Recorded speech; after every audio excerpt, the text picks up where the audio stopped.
KJV, but none has succeeded, unquote. Indeed, among the many Bibles floating out there, the King James Bible is still king. For the English-speaking people, God has preserved His Word in the King James Bible.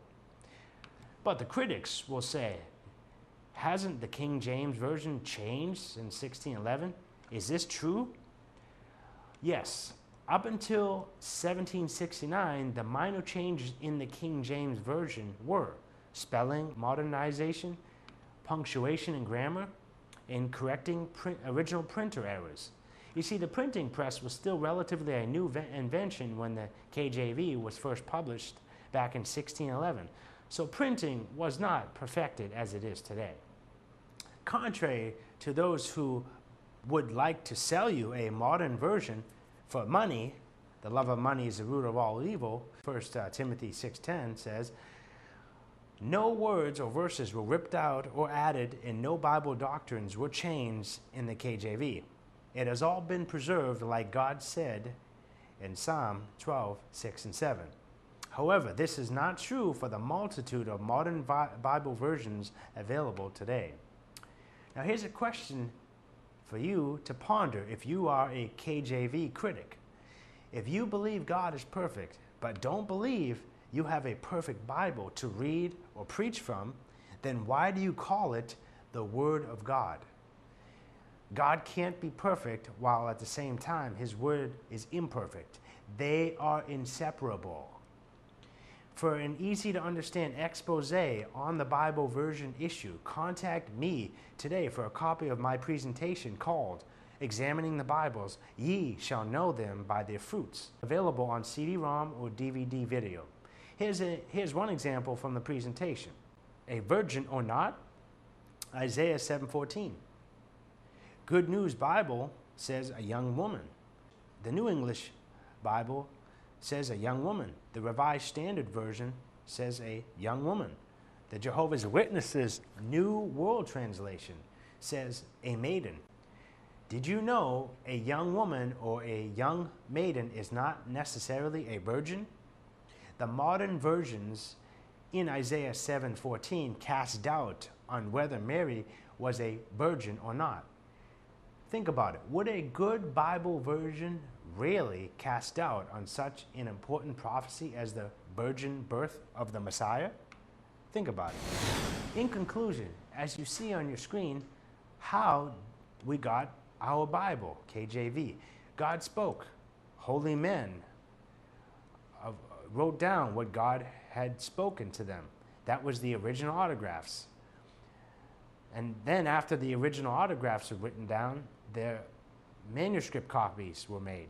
Then the preliminary translations were made by God-fearing men who believed they were handling the very Word of God.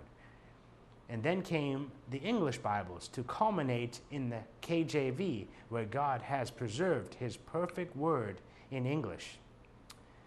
As I said before at the beginning of this presentation, this was not an exhaustive study on this subject. But for an exhaustive study on the subject presented today, here are some good books for you to look at. KJV 1611, Perfect, a Conviction, Not a Preference, by Dr. Roy Branson. Inspiration Preservation in the KJV, by Dr. J. Michael Bates. Did the Catholic Church Give Us the Bible? By David W. Daniels. God's Perfect Book, by David Sorensen. Defending the King James Bible, by D.A. Waite. Purified 7 Times, by Bill Bradley. Also, I encourage you to get this fascinating video called A Lamp in the Dark, The Untold History of the Bible, which is available by calling Chick Publications 909-987-0771 or online at chick.com. You can also get it by calling Southwest Radio Ministries 1-800-652-1144 or online at swrc.com. This video will give you an in-depth look at the history behind how we got our English Bible and the forces at work that have tried and are still trying today to keep you from the pure Word of God. That concludes this presentation entitled, How Did We Get the Bible We Have Today? If you've watched this entire presentation, it should be clear to you that God has been faithful to keep His promise and has preserved His Word for the English-speaking world in the King James Bible. If you own one of these perverted modern versions of the Bible, isn't it time that you throw out the Word of man and get yourself the Word of God in English, the King James Bible? Are you in a church that doesn't believe in or exclusively use the King James Bible? If so, isn't it time that you left and found a church that does? In my experience, the only Bible-believing churches that still hold faithful to the King James Bible today are the independent Baptist churches.